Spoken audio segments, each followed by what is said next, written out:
اچھا علی بھائی، روزے کے دوران میاں بیوی کا جو تعلق ہے اسے ظاہر ہے روزہ ٹوٹ جاتا ہے، کس حد تک کہاں تک گنجائش ہے اس میں؟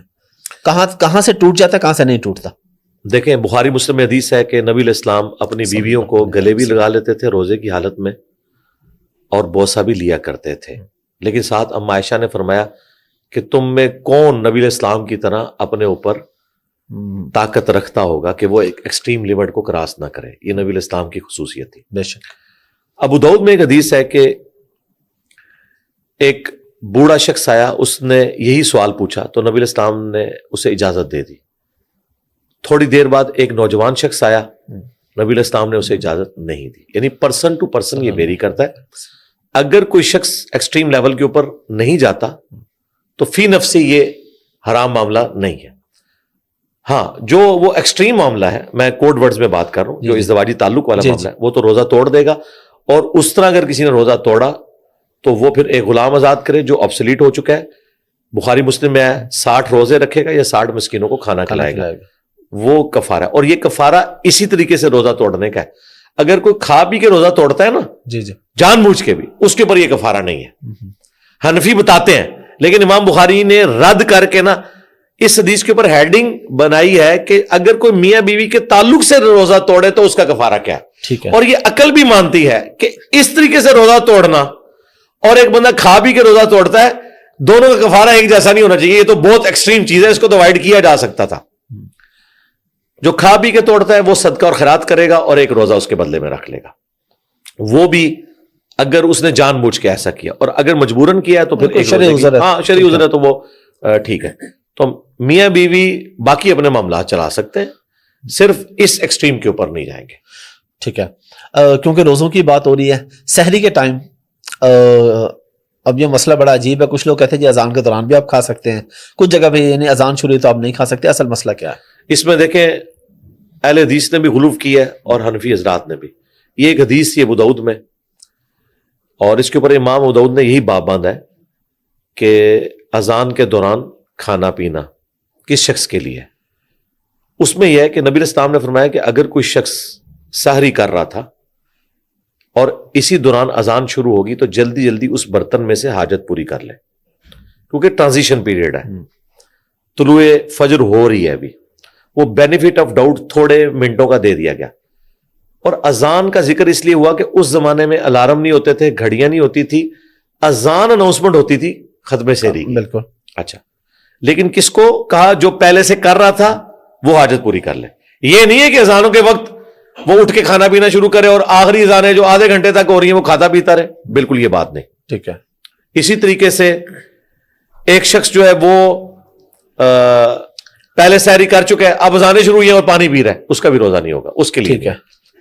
اب کوئی کہے کہ اس کی اصل کیا ہے؟ اس کی اصل وہ حدیث ہے بخاری مسلم کی کہ جس نے طلوع آفتاب سے پہلے فجر کی ایک رکعت پا لی اس کی فجر کی نماز ہو گئی، اگرچہ دوسری ایک رکعت اس کی وہ ٹکیاں نکلتے وقت ہو رہی ہے اور مکروہ ٹائم ہے، لیکن اسے یہ ایج حاصل کے سٹارٹ کر چکا تھا۔ ٹھیک ہے۔ اور بخاری مسلم کی اسی حدیث میں آتا ہے جس نے غروب آفتاب سے پہلے عصر کی ایک رکعت پا لی، اگرچہ 3 رکعتیں اس کی مغرب کے وقت میں ہو رہی ہیں یا ٹرانزیشن پیریڈ میں، اسے نماز کا ثواب مل جائے گا، اس کی نماز ہو جائے گی۔ یہاں پہ بھی اگر اس نے پہلے سحری شروع کی اور بیچ میں وقت داخل ہو گیا تو جلدی سے پورا کر لے، اور اگر وہ لیٹ اٹھا ہے اور ختم سحری ہو چکی بھی ہے اب وہ یہ کام نہیں کر سکتا، اذانیں تو 20 منٹ تک ہوتی رہتی ہیں۔ آج کل اذانیں ختم سحری کی اناؤنسمنٹ کے لیے نہیں ہوتی ہیں، فجر کے لیے ہوتی ہیں۔ جی جی۔ لہٰذا اذان ہو یا نہ ہو، اگر گھڑی بتا رہی ہے اور سٹینڈرڈ ٹائم ہے، کئی تو مساجد کی گھڑیاں بھی سٹینڈرڈ ٹائم نہیں ہے، آپ کیسے رلائی کر سکتے ہیں؟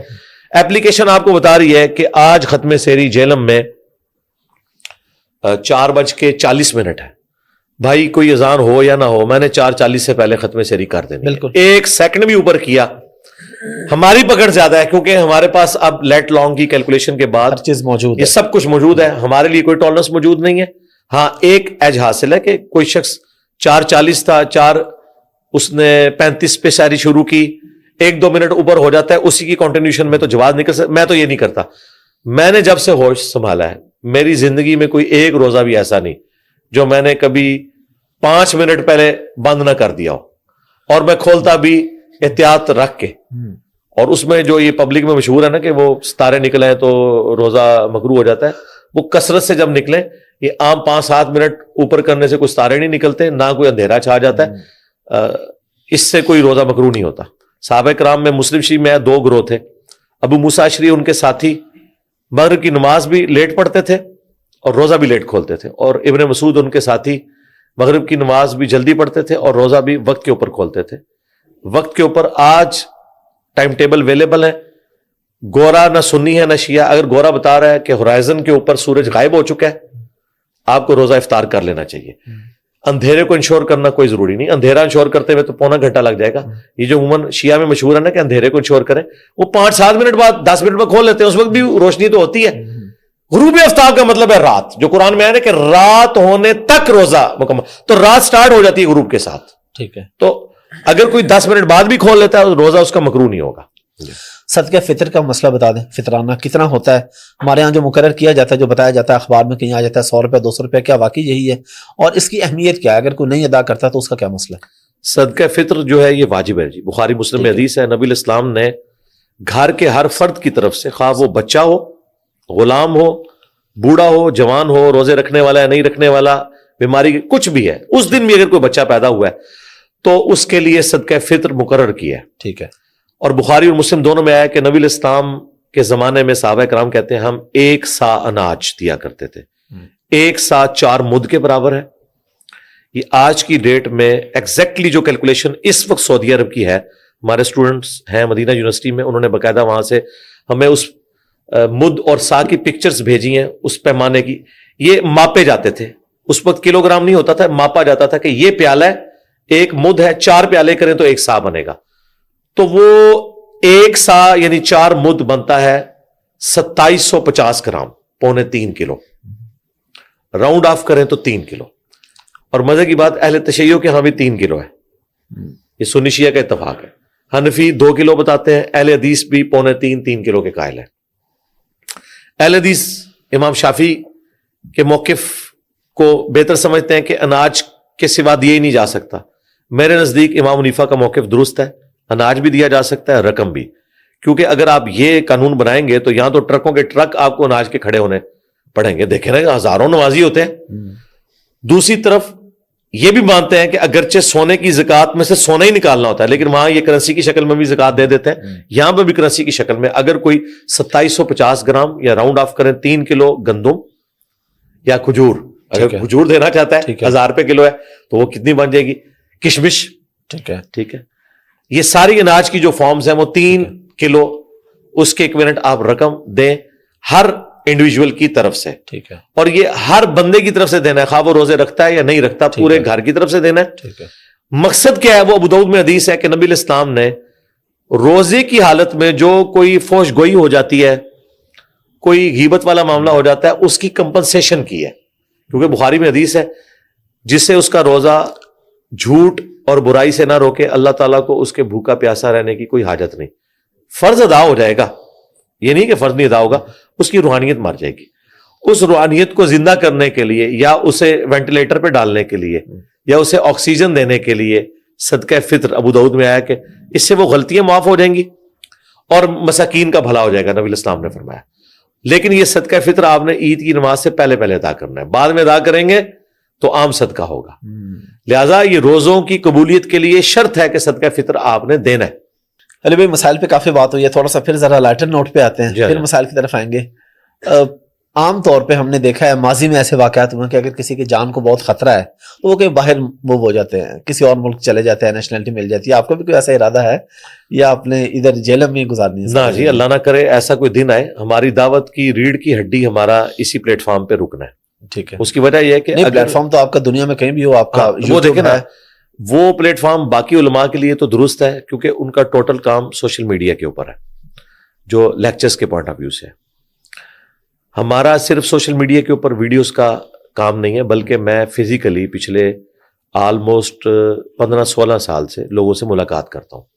ہماری اکیڈمی میں ہر اتوار کو 300 بازو کا 400-500 لوگ آتے ہیں جو زندگی میں ایک ہی دفعہ آتے ہیں، دوبارہ آنا ہم نے منع کیا ہوا ہے کیونکہ ہمارے پاس جگہ نہیں ہے۔ بالکل، تو ہم یہ کہتے ہیں ایک دفعہ آئے، تصویر کھنچوائی، اب چلے جاؤ، اگلی دفعہ مجبوراً اگر کسی دوست کو لانا پڑے یا کسی رشتہ دار کو تو آ سکتے ہو، ادروائز دوبارہ نہیں آنا کیونکہ ہمارے پاس جگہ نہیں ہے۔ نئے لوگ آئے، نئے لوگ ہیں، میں یہ جو تصویر 300-400 لوگوں کے ساتھ کھنچواتا ہوں کتنا میرا ٹائم لگتا ہے مجھے بتائیں. پنڈی سے لے کر لاہور کی بیلٹ میں آپ کو آرام سے 15-20 ہزار بندے یہاں اکٹھے کر کے بتا سکتا ہوں. لیکن مجھے بتائیں 15-20 ہزار تو میرے ساتھ تصویر بھی کھنچوائیں گے, ہاتھ بھی ملائیں گے, تو میں تو رائے ونڈ سے بڑا مرکز بنا سکتا ہوں, اتنے زیادہ اسٹوڈنٹس ہیں. لیکن اس کا نقصان ہوگا پھر میں یہی کام کرتا رہوں گا. ابھی ہم نے یہ شرط رکھی ہوئی ہے. تو ملاقات کا یہ فائدہ ہوتا ہے کہ لوگ جس استاد سے سیکھ رہے ہیں اس کی زندگی کو آ کے آبزرو کرتے ہیں. یہ صرف باتوں میں ہی ایسا ہے یا فزیکلی یہاں کی روحانیت کو آبزرو کرتے ہیں, اس ماحول کو دیکھتے ہیں. پھر پلس میری خواہش بھی ہے کہ میں اپنے ہر اسٹوڈنٹ کو دودھ پتی اور سموسا اپنی جیب سے کھلا کے یہ ثابت کرنا چاہتا ہوں کہ ہم وہ استاد ہیں, میں پیر کا لفظ نہیں استعمال کرتا, جو اپنے اسٹوڈنٹس کو کھلاتا ہے نہ کہ ان سے چندہ لیتا ہے. اللہ کا شکر ہے یہاں 300-400 لوگ آتے ہیں, اپنی جوتیاں نیچے جمع کرواتے ہیں, ہزاروں روپے کی لوگوں کی بڑی بڑی مہنگی جوتیاں, ان کو ٹوکن ملتا ہے. ٹوکن پہ بھی ہم نے کوئی فیس نہیں رکھی, فری ٹوکن ہے. قیمتی اشیاء الگ سے ٹوکن میں جمع کرواتے ہیں, اس کے اوپر بھی کوئی فیس نہیں. ٹھیک ہے. ناشتہ سب کو دیتے ہیں, گھر کا بنا ہوا ناشتہ, ٹھیک ہے, فری. دودھ پتی, چائے نہیں ہوتی, دودھ پتی آپ نے آج بھی پی ہوگی, آپ کو اندازہ ہوگا. پھر اس کے بعد سموسے بھی, سب کچھ اللہ تعالیٰ دے رہا ہے, سب کچھ کر رہے ہیں. تو میں اگر ملک چھوڑ کے چلا جاؤں تو میں تو ایک حسینی دعوت لے کے اٹھاؤں, اگر میں خود ملک چھوڑ کے چلا جاؤں تو پھر میں لوگوں کو دلیری کیسے سکھاؤں گا؟ میرا یہاں بیٹھنا اس دعوت کی ریڑھ کی ہڈی ہے کہ جس کو مسئلہ ہے وہ میرے پاس آئے گا, مجھ سے پوچھے گا. پھر آن لائن جو ویڈیوز کا معاملہ ہے وہ اس کی ریکارڈنگ کا ایک ایشو, یعنی میں نے جو دوسرے لوگوں کے ساتھ انٹریکشن کرنا ہے. میں اگر آج امریکہ بیٹھا ہوتا تو آپ اسکائپ پہ مجھ سے رابطہ کرتے نا, کیا ویڈیو کی وہ کوالٹی آتی جو یہ ہے؟ بھائی میں آپ کو بتاؤں اتنی میری بہترین ویڈیوز ہیں لیکن ویب کیم پہ ریکارڈ ہوئی ہیں. ان زمانوں میں لیپ ٹاپ پہ ریکارڈنگ کرتا تھا سامنے رکھ کے. اتنا بہترین مواد ہے, میرا خود دیکھنے کو دل نہیں کرتا. آڈیو بہترین ہے, الگوریتم بھی اس کو نہیں اٹھاتا. اچھا, اس پہ ویورشپ بھی نہیں. یہاں پہ بھی جتنے ٹی وی چینلز ہیں سب کو میں ادھر بلاتا ہوں اس لیے کہ بھی کوالٹی ہے. میں پاکستان میں اس لیے بیٹھا ہوں نا, میں یورپ امریکہ میں تو نہیں ہوں نا, تو ایک گاڑی بھیج دو بھائی, ادھر آ کے ریکارڈنگ کرو. تو یہ جو پوڈ کاسٹ آپ جیسے لوگ آتے ہیں, یوٹیوبرز آتے ہیں, میڈیا کے لوگ, یہ تو سارا ختم ہو جائے گا. اسکائپ کے اوپر میں کیسے مینج کر سکوں گا؟ آواز کی کوالٹی کا مسئلہ, پھر ہم ایک دوسرے کی باڈی لینگویج نہیں سمجھیں گے.